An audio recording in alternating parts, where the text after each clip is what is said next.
Hi, welcome to my kitchen.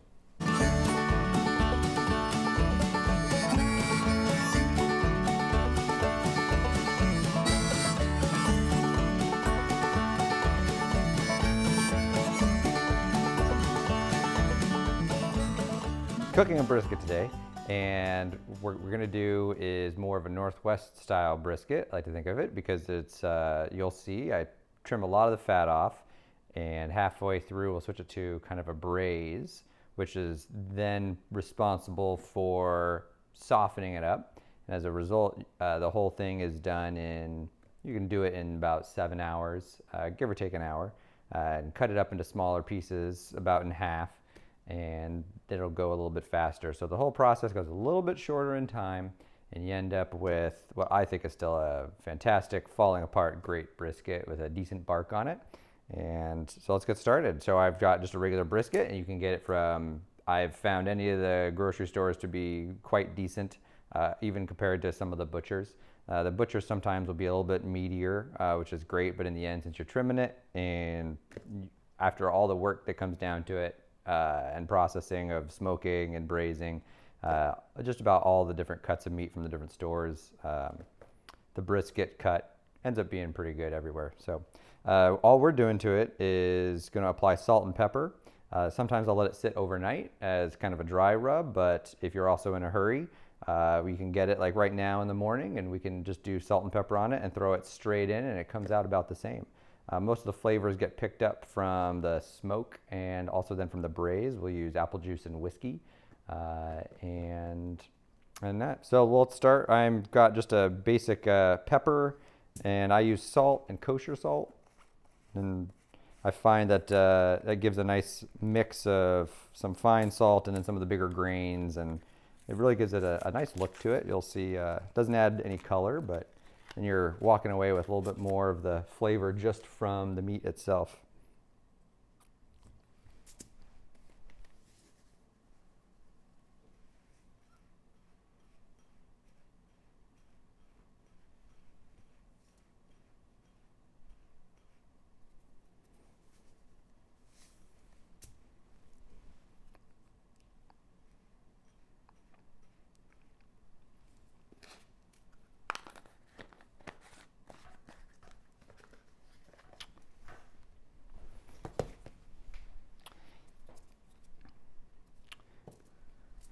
Okay, things you'll need for right now, besides the meat, would be if you have your dry rub or anything else you want to do to it close by, so you don't have to be running around. I'll trim the fat off, so having a trash can right here to be able to put it in is also key, or a bowl. And then a sharp knife is good. A small knife works, it's just a little bit more work, and a large knife is actually more cumbersome because sometimes you're trying to get around things. So a knife that's kind of in the middle is best. Any knife obviously works.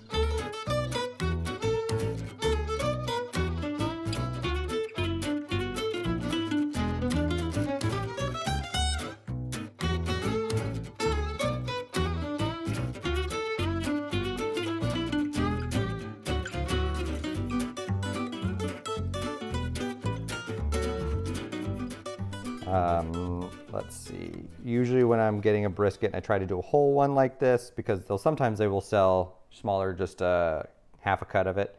Either when you cut it in half, you've got the flat, and then you also have the point. And sometimes they'll sell just one of them. Or if you go to the butcher section and you talk to one of the butchers, they would cut you just one of those. This by the packer has already been, trimmed a bit, and this is normally in the traditional sense. When you smoke a brisket, you leave this on it. With some there's a constant debate of, do you leave the fat up, do you leave the fat on the bottom? You either leave it on the bottom because you want the heat to hit that first. Some people will say no, you want the fat to be on top because you want it to melt down to it. I've done many with the fat on, and I do most now with the fat off, and I don't taste a difference in that because there's so many other flavors you're getting, and as a result, you don't have fat in the middle of each bite of brisket, on the bottom of it or on the top of it. In theory, it's there for flavor, and I didn't find it to add enough flavor to justify having to have the fat on there. And if I can have a delicious tasting brisket without the fat, why not?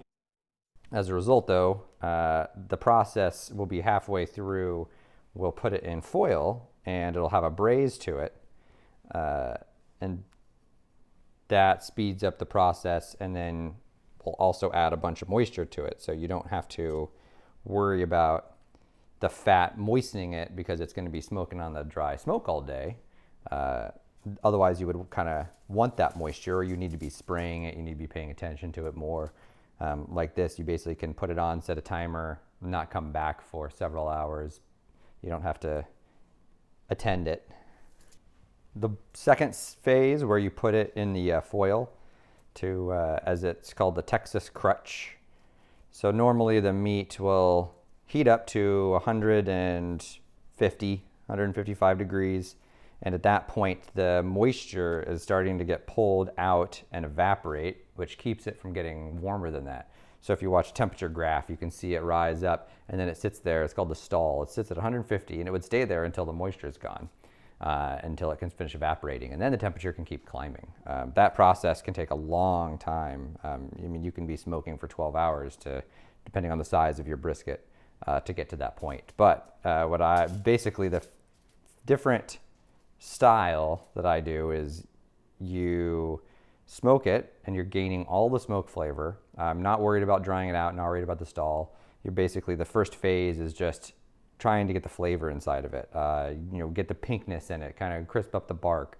So I'm not smoking it to get to a temperature, and I'm not worried about it getting dry, because then it's going to spend 3 to 4 hours braising in the foil, and that braising process just makes it plump up, start falling apart, and so you're achieving that nice, delicious state, just kind of a slightly different way.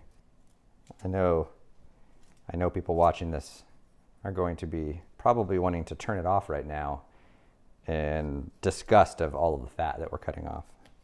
But I promise, if you stick around, it'll be worth it.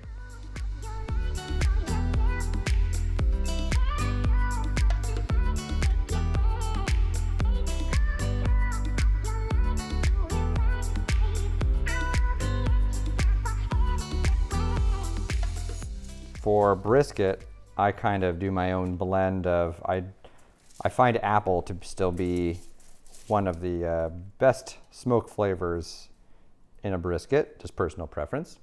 But I also don't want to miss out on some of the hickory, mesquite smoke that also kind of makes it a little bit thicker of a bark and adds a little bit of a heavier smoke flavor to it. So I blend my pellets between mesquite and apple. So it's kind of a little best of both worlds.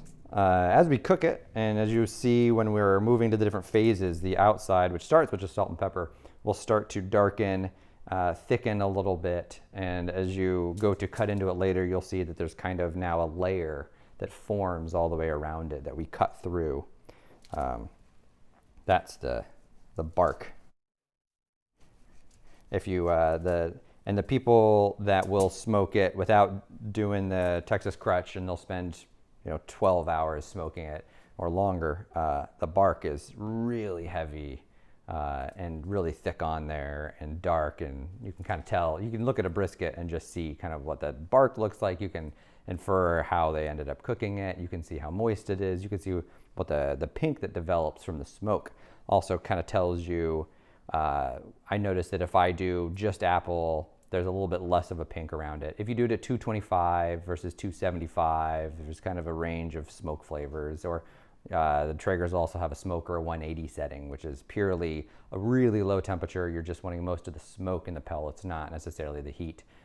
You'll get more pink out of that than you will. Because if you start turning it up to 250, 275, you'll notice a little less pink. But you also get halfway through, when we'll go to flip things, you'll see that if it's at a higher temperature, like 250, 275, you'll also see more of this, it'll look moist on the outside because it's really starting to sweat out. If you do it at 180 or a smoke temperature like that, it doesn't look moist, but you're also getting a lot more smoke in it, and it'll be pinker. Now this is a tricky bit, I find, and it's going to be different on every brisket. It depends how they cut it before you get it. This little flap, there's a flat right between the point and the flat, and it's a piece of meat that is separated with a vein of fat, And if it's a thick enough piece of meat, I will save it and I'll burn it on the side, and it maybe doesn't get braised and it just gets a little more crispy, and it's kind of like more of the burnt ends you'd go get at a barbecue joint where it just gets more dry, more bark per bite basically. But a lot of the times, especially if you go to the store, they've cleaned it so much that it's very thin. And so you're left with a thin piece of meat and a fat piece of fat, a thick piece of fat between it. And so I make the decision kind of as I see it, but otherwise, since I'm kind of more looking for a conformed, nice piece of brisket, I take that off and then I save it if I can. But if it ends up just being really thin, then I just toss it.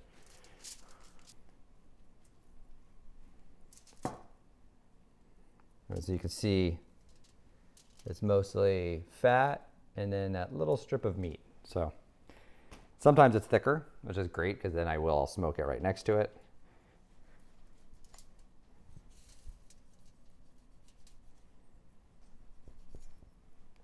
Okay. And then another thing I do to make this process go a little quicker is cut it so that in the end, when we go to braise it, it's easier to handle too when it's in smaller pieces, and it'll also get more surface area as you're cooking it if you can cut it into a smaller piece. So in the end, you want strips that are against the grain this way because you want to cut the fibers perpendicular so that each bite is easier to eat than a long piece of continuous meat in your mouth. So we'll cut it this way. So when I go to cut it now, I try to cut it with the grain so that in the end, I'm cutting this pieces up and I'm cutting this piece up. So I have a little bit more like that. So I try to half it kind of with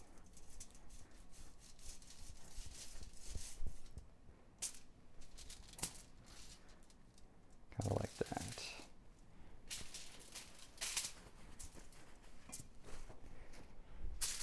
Okay.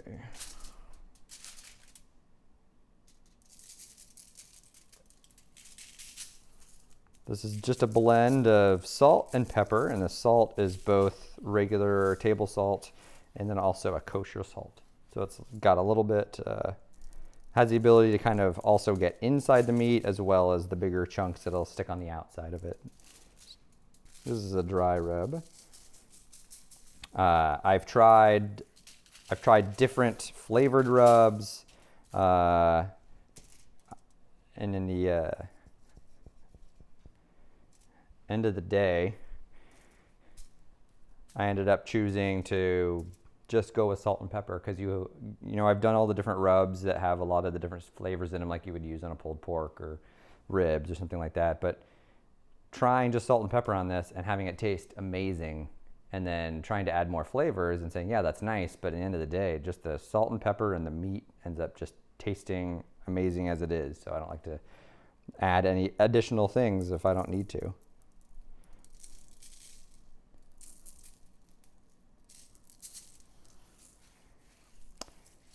I can tell you this is gluten-free. It's probably not vegetarian though.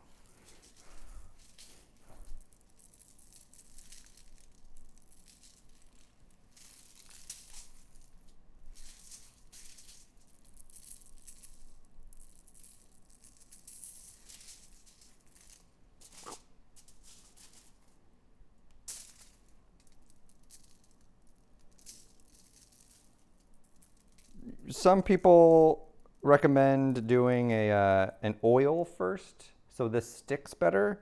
I've never had problems with it sticking, and I don't use an oil. I, if anything, find being dry, it sticks great. So I am not an oil person when it comes to making your dry rub stick. If anything, that seems like it would also kind of be a layer that might inhibit some of the flavor from getting into the meat. Sometimes I'll also use in this blend a coarse pepper as well as a fine pepper. The fine pepper really, like this table salt, gets a little bit deeper into the meat, whereas the bigger chunks kind of sit on the outside, help to the bark. Because you need the more surface area.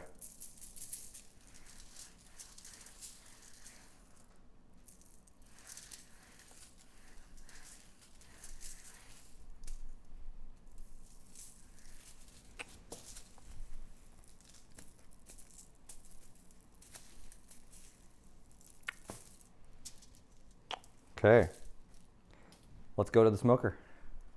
Here we are at the smoker. We'll do 225 today. I've smoked everywhere from 180 to 275. It's a different experience in how it comes out, but it's not going to get messed up if you want to try it. It's one of those things, it's a nice piece of meat that you can cook it on a little bit of a higher temp, you can cook it on a lower temp. Since you're braising at the second half, you have a little more flexibility and you're not too worried about drying it out. You're not too worried about not getting it up to a high enough temp early. So you kind of have the range of temperatures to play with. 225, I'll do right in the middle. Sometimes 250 because it kind of makes it sweat a little more, and I kind of like that look as it kind of also adds to the bark just a little bit because all the juices are on the outside then and really evaporating. Otherwise, if you do a lower smoke temp, 180, something like that, you'll get a little bit more of a pink into your flavor as you're doing it. As you're cutting later, you'll be able to see that.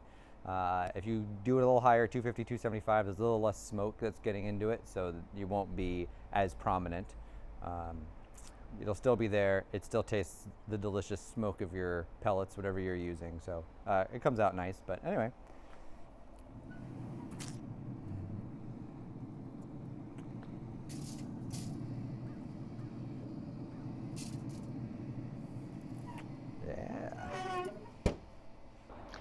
We've been here smoking for about 3.5 hours, and at this point we're going to take them inside. We'll put them inside what we're going to braise in.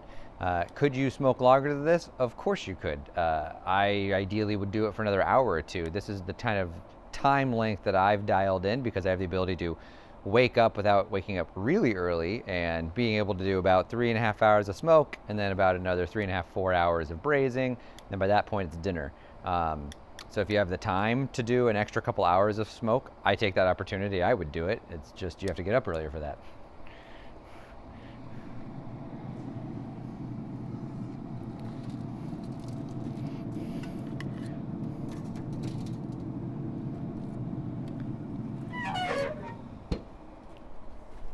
If you're short spaced in your smoker, you can wrap it in foil. Just be careful that you don't puncture the bottom of the foil. I recommend a heavier foil. There is a specific grill foil that's a little bit heavier. You can do it with a regular tin foil. Even a longer roll, a wider one is better. You won't have problems with things fitting. But just be very gentle. And if you're gonna do ribs, do them with the bones up. A, it'll braise the meat a little bit better, and B, since the bones are most likely the thing that's gonna puncture the hole in your foil, that lower risk. But even sharp edges that dry are easy to puncture your foil. So I recommend a heavier foil, and if you've got the space, these tins actually will be the best because then you don't even need to worry about having to puncture the hole. So at this point, we'll put each one in and we'll prepare the braise. For the braise, all I typically will do whiskey and apple juice. You can get away with just about most whiskeys, although if you want to come off a little bit sweeter, I like using the Tennessee honey. And typically I use apple juice, but since I was at the store today, I saw there was some apple cider for a more intense apple flavor. And there's no real measurement here, it's just a little bit of both. I end up doing about half an inch of liquid on the bottom. That for you. The one thing is we'll check it about halfway through. If you don't have a good seal with your foil on top, steam will be able to get out. And if steam gets out, it'll end up boiling itself dry, and that will ruin the bottom of it if it goes too long at the temperatures we do it. So we'll take a peek partway through, and if it gets a little low, I add a little more liquid to make sure it has enough in there, and that doesn't happen.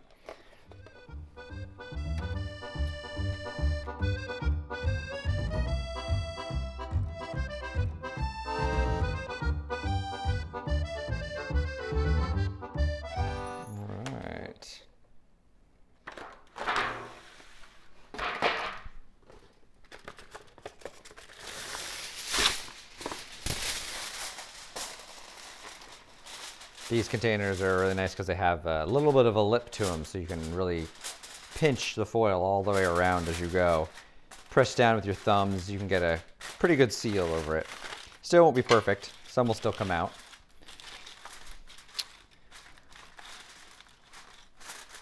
Another thing you can do if you don't want to use your Traeger the entire time is you don't have to do it in a smoker at this point. You're just using it for the heat. Sometimes when we are doing a brisket and we want it for in the morning, sometimes special occasions, Christmas, we like to do a Christmas Eve brisket, and I start at midnight. And I'll start the smoker at midnight, and I start it all there. I do get up once in the middle of the night to transfer it into these.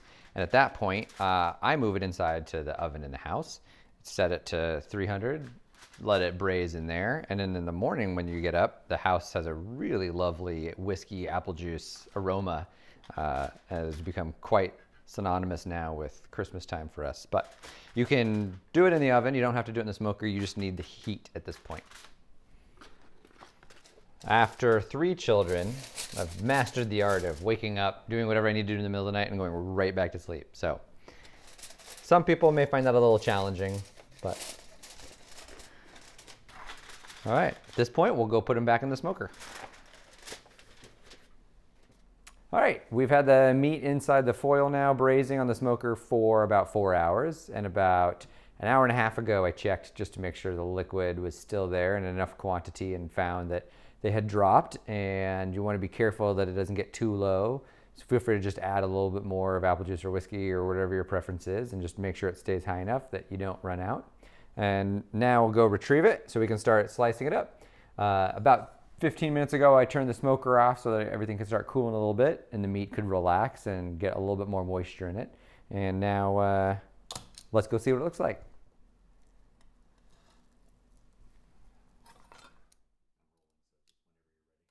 Awesome.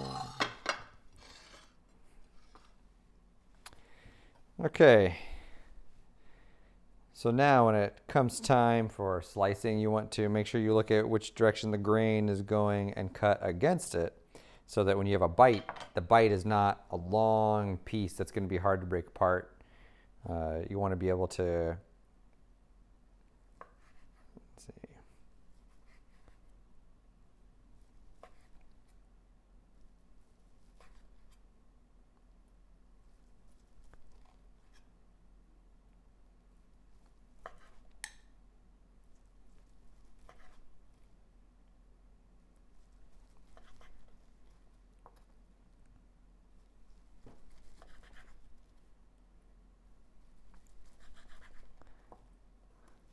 There we go. Let's take a look at it. Not bad. Looks like the pink grain could definitely be a little bit darker. I'd only had time to smoke it for about 3 hours or so today. Ideally, I'd smoke it for a little bit longer. But there's no fat.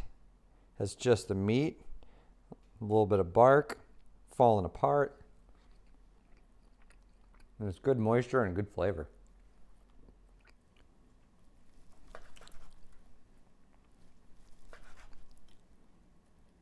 And this is where you get a lot of control,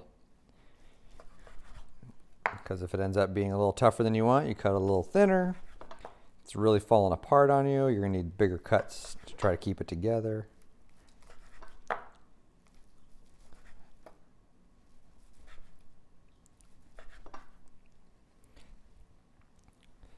Some parts will end up falling apart on you anyway.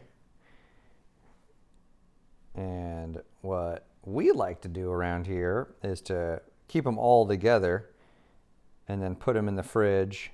And in the next few days, we'll add it to things like mac and cheese or omelets or anything that can really benefit from a little bit of salt and a little bit of a meat kick to it. In closing, to start working your time frame backwards, ideally, depending on how thick the meat is too, if it's a thicker piece, you're gonna definitely want to braise for 4 hours. If it's a little thinner, you can get away with 3.5 at about 300 degrees. If you've got a lot of time, you could braise it at a little lower temperature, 275 or something like that, but 300 is kind of what I shoot for. And then you work your way backwards to when you want to start, and that's just however long you're going to smoke for. If you've got the time, adding more smoke time will definitely make the pink ring a little bit bigger. a little darker. Your bark will get a little bit heavier.